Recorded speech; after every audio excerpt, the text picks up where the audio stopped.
Hello, 3 months and $1,700 later, I successfully transformed this bland looking laundry yards of my house into a little garden that I love visiting every day.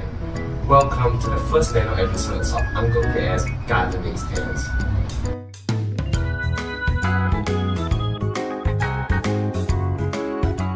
I designed the entire structure by myself and then sourced most of the building material from Daiso: wire nets, wire baskets, tension pole, binding wires, pots, hanging ropes, and hooks.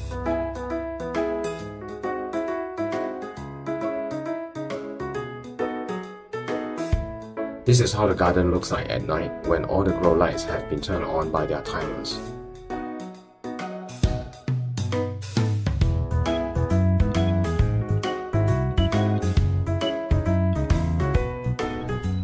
I'll be sharing stories, quiz, tips stemming from these little plant havens of mine.